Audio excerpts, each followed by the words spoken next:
The transport ship moved slowly through the purple skies of Eurelia. Wind danced across the high towers of the alien city below. Inside the ship stood a man, tall but quiet, wearing simple dark robes. His name was Ethan. He was not a soldier, not a fighter. He was a priest from Earth. His mission was not war. It was peace. After years of battles between alien worlds, the United Planets sent him to offer comfort and healing. The war had ended, but the pain had not. Ethan carried no weapon, only an old book, soft words, and a presence no one could fully understand. Many in the galaxy questioned why a priest was sent instead of generals or ambassadors, but Earth insisted. They said, "This man has calmed riots, ended prison fights, and even made a violent creature weep. Let him walk your streets." As Ethan stepped out of the ship, alien guards stood in formation. They were tall, covered in shiny armor with sharp features and glowing eyes. One of them blinked, confused. Another tightened his grip on his weapon. They expected someone more powerful looking, not this quiet human who looked like a wanderer. Yet, something was off. As Ethan passed the guards, a strange chill ran through them. They didn't understand it, but none dared to stop him. Even though he smiled gently, their instincts screamed to move aside, and so they did. A servant rushed to announce his arrival at the royal hall. The great emperor of Eurelia had agreed to greet the human priest. With him stood nobles, generals, and the princess. The alien princess was known across many worlds, proud, beautiful, and cold. Her name was Ori. She had mocked many humans before, calling them weak and emotional. She did not trust Earth, and she didn't like this meeting. But as she waited on the royal steps, something strange happened. The air felt heavy, like a storm coming. Then Ethan entered the hall. He walked slowly, calmly. His steps were light, yet every sound around him faded. Even the music stopped. People stared. Ori looked up, and her breath caught in her throat. She had never seen this man before. And yet she had.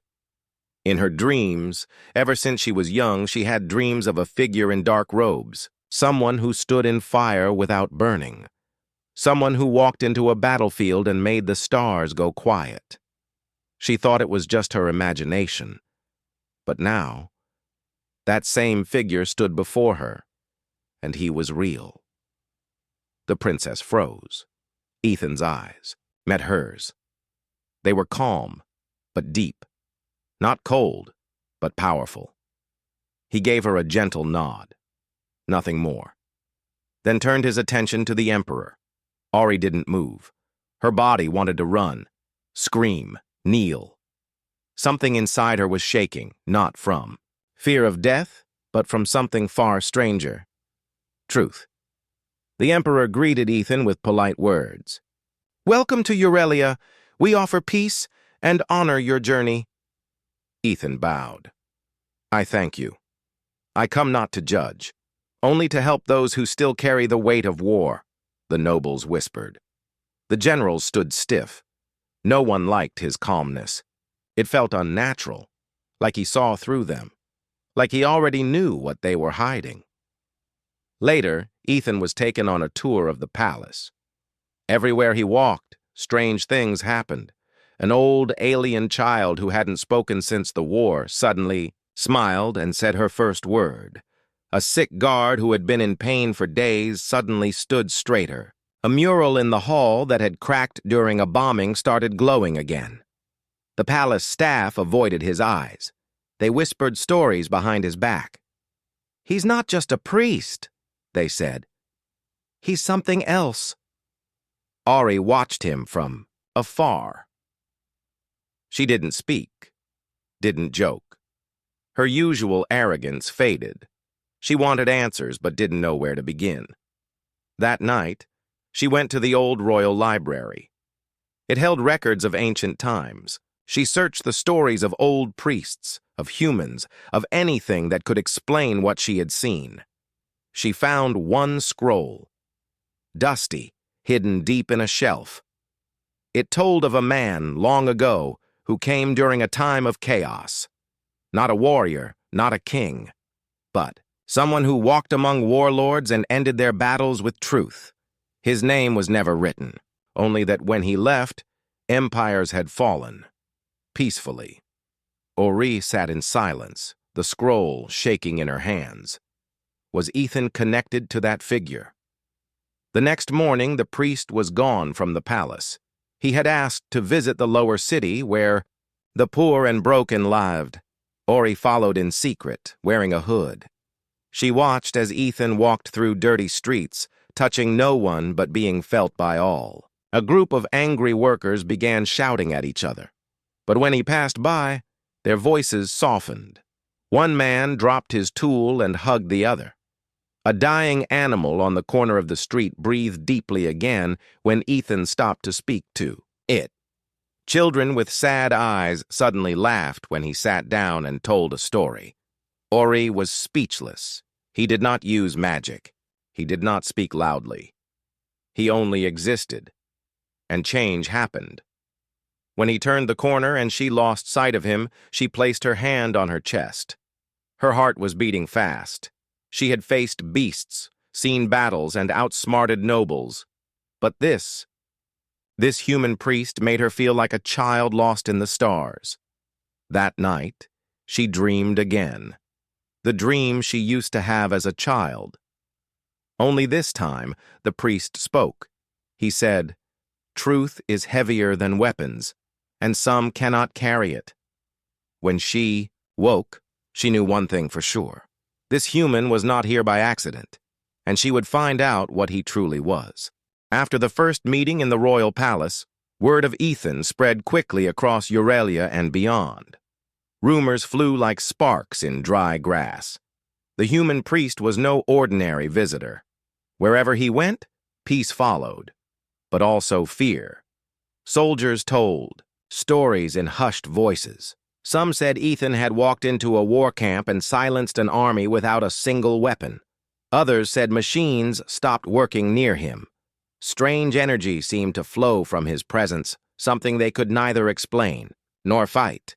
The alien princess Ori heard these tales everywhere she went. Even her most trusted advisors whispered about the human who was feared by many. This confused her. How could a simple priest cause such power? She had to see more. So she followed him, secretly. Ethan traveled outside the palace walls to the broken parts of the city. Here the wounds of war were still fresh. Ruined buildings stood like ghosts, and people carried pain in their eyes. Ori watched from the shadows as Ethan moved slowly through the streets. He did not rush or command.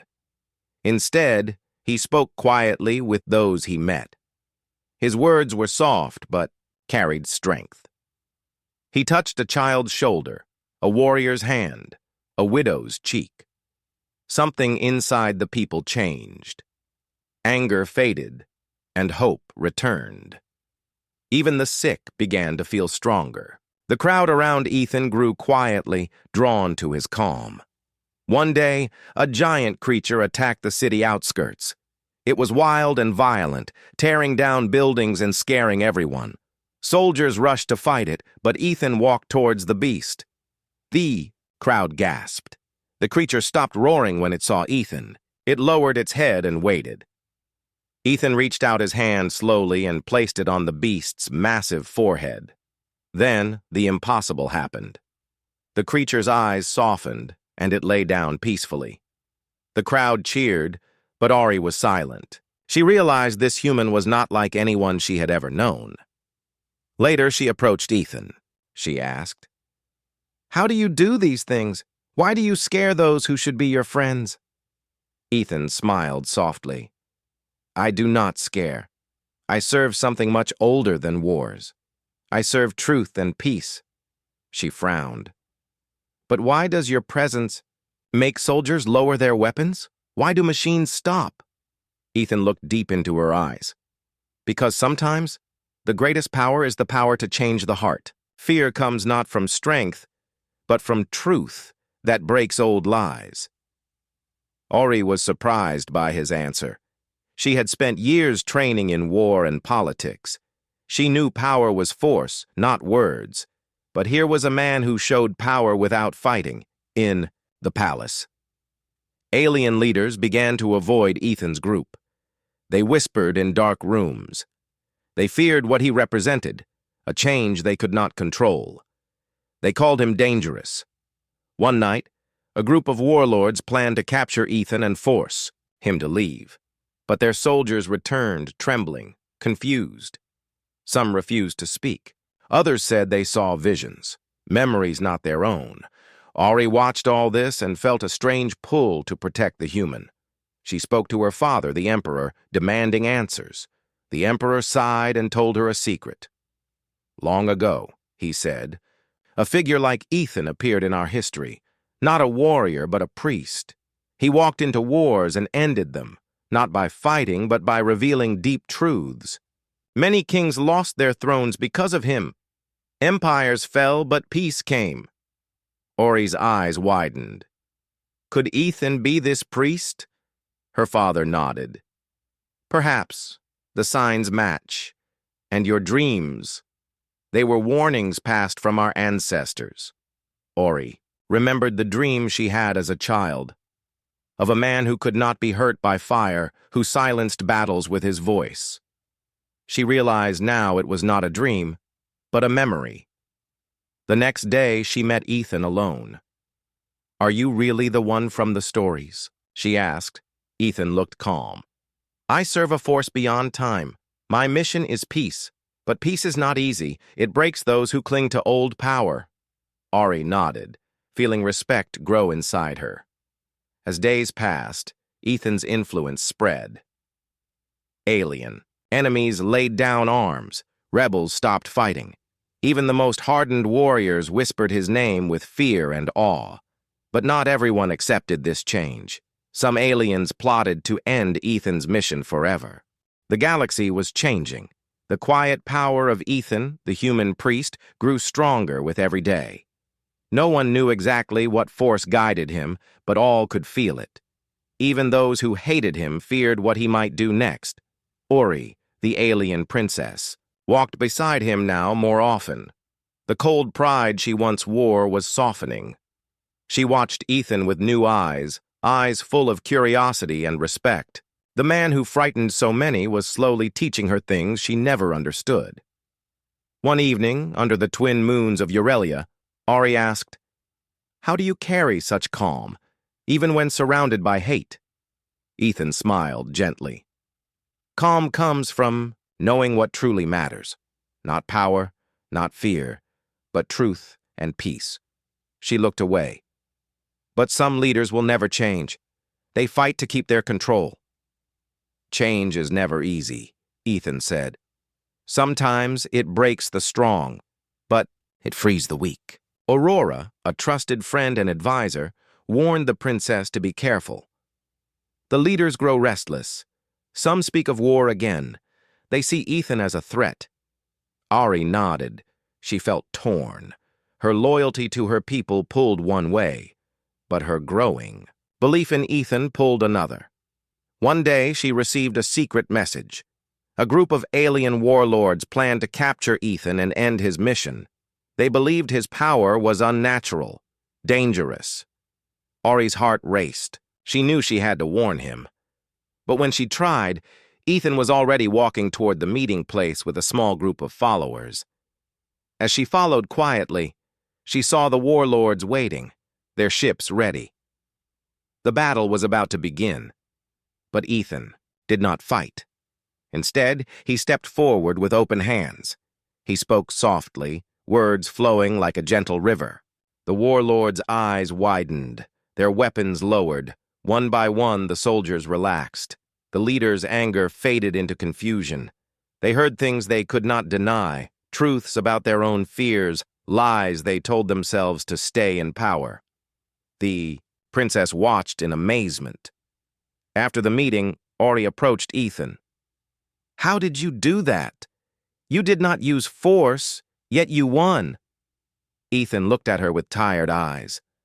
Sometimes, the greatest battles are won inside the mind.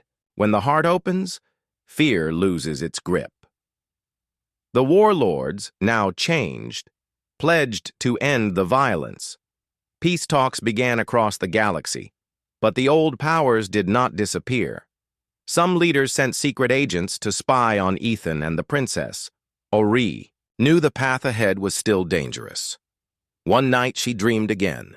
This time, the priest spoke clearer. You will face choices that will shape the future. Fear is natural, but courage is what brings light. She woke with a new determination. In the days that followed, Ori and Ethan traveled to the far reaches of the Empire. They visited broken cities, abandoned planets, and war-torn worlds. Wherever they went, people saw the change. Hatred softened, old wounds healed slowly, but everywhere shadows moved. Enemies watched, waiting for a moment to strike. During one journey, they met a group of alien refugees hiding in the mountains. They were afraid, but Ethan's calm touch gave them hope. Ori saw the power of peace, how it could rebuild even the deepest scars. Yet, the enemy grew bolder. One night, the princess found her chambers disturbed, messages warning her to stop, supporting Ethan. Threats made clear. She did not back down. Instead, she sent a message to all worlds, declaring her support for the human priest. We must choose the future, not the past, she said. Fear will not rule us. The galaxy listened, and the human priest? He continued his work quietly, knowing the battle for peace was just beginning. The galaxy was on edge. Whispers of change filled the air, but so did the shadows of old fear. Ethan, the human priest, had become a symbol, not just of peace, but of a power no one fully understood. His calm presence was like a tide washing over worlds, soft but unstoppable. Ori, the alien princess, felt the weight of this new era pressing on her shoulders. She stood tall, proud, yet humble beside Ethan. She had seen how the proud warriors and cunning leaders faltered when faced with his quiet strength. She had seen armies lower their weapons not because of threats, but because their hearts shifted. Yet not everyone welcomed this change. In the dark corners of the Empire, a secret council gathered. These were the rulers who clung tightly to the old ways, the power of fear, war, and control. They called Ethan a threat, a dangerous force who could unravel everything they had built. Their leader, a cold and ruthless alien named Varkon, spoke with venom. This human priest must be stopped. If he is allowed to spread his influence, our empires will fall. We will lose everything. Plans were made, spies were sent, assassins prepared.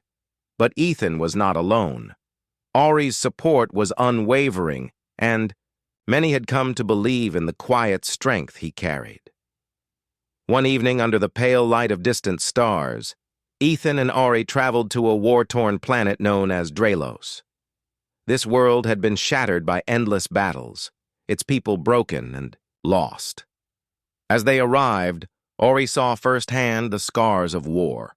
Ruined cities, empty streets, and faces filled with pain. Yet even here, Ethan's presence brought a spark of hope. He moved through the crowd slowly, speaking gentle words, listening with deep care. The people responded. Anger softened. Old grudges began to fade. Children smiled again. But danger was close. The secret council had sent a group of warriors to capture Ethan. They struck swiftly one night, attacking the small group where Ethan and Ori stayed. The battle was fierce, but Ethan did not fight with weapons. Instead, he stood calmly, his eyes glowing softly with a strange light. Those who came to harm him felt a strange coldness, like their own fears rising inside them. Their strength failed. They dropped their weapons, trembling. Ori fought fiercely, protecting Ethan and their friends. She was no longer just a princess. She was a warrior of peace. After the attack, Ethan spoke quietly to the people of Dralos. Fear is a prison, but the key lies within us. To be free, we must face it together. The people cheered. A new hope was born. News of the attack spread quickly. The secret council was furious but afraid. Their power was slipping. Ori stood before the Council of Worlds, her voice strong and clear. We cannot return to war. We must choose peace. Ethan has shown us a better way. Some leaders nodded, others scowled. The battle for the future was far from over. One night, Ori dreamed again. The priest from her childhood vision spoke with urgency. The greatest trials are coming, but the heart that carries truth will never break. She woke with determination. She knew the path ahead was difficult, but with Ethan by her side, the galaxy could change. Together, they continued their journey, visiting worlds, healing wounds, and challenging old fears. Wherever they went, people listened. Peace was no longer a distant dream. It was beginning to bloom, and the galaxy held its breath, waiting to see what would come next. The final days of the old empire were near. Fear and anger still clung to the hearts of many, but a new light was growing stronger. Ethan, the human priest, had become a symbol of hope and truth. The alien princess, Ori, stood proudly by his side, no longer frozen by shock, but filled with courage. As Ethan's message spread across the galaxy, many worlds began to change. Old enemies met to talk. Broken families reunited. Ancient wounds started to heal. But not all were ready to accept. Peace, the secret council, desperate and angry, gathered one last time. Their leader, Varkon, declared war on the human priest and those who followed him. If we lose control, everything will fall apart. We must fight. But the battle would not be fought with weapons alone. Ori stood before the galaxy's great council, her voice clear and strong. Fear has ruled us for too long. Now is the time for truth. We cannot build the future on lies. The council was silent. Then, slowly, members began to nod. The tide was turning. Meanwhile, Ethan prepared for what was to come. He knew the path of peace was never easy. Sometimes it required sacrifice. On the day of the great gathering, representatives from every world met. Tension filled the air. Many expected violence. But Ethan stepped forward, calm and steady. He spoke of peace, of truth, and of the strength found in unity. His words touched hearts. Even those who had once feared him began to listen. Suddenly, a loud roar echoed. The secret council's forces attacked, hoping to end the gathering. But this time, they were met not with weapons, but with unity. Warriors, diplomats, and citizens stood together to protect the priest and the princess. Ori led the charge, her courage shining like a beacon. Ethan raised his hands, and a wave of calm spread across the battlefield. Fighting stopped. Weapons lowered. The secret council's power broke. Not by destruction, but by the truth that could no longer be ignored. After the battle, Ori looked at Ethan with new respect. You have changed the galaxy without war. He smiled gently. Sometimes, the greatest power is peace. The empires began to rebuild. Old wounds healed. New friendships formed. The alien princess stood beside the human priest, knowing the future was bright, not because of strength or fear, but because of truth and hope. And so, the galaxy changed forever, led by a quiet human who became every alien's fear and their greatest teacher.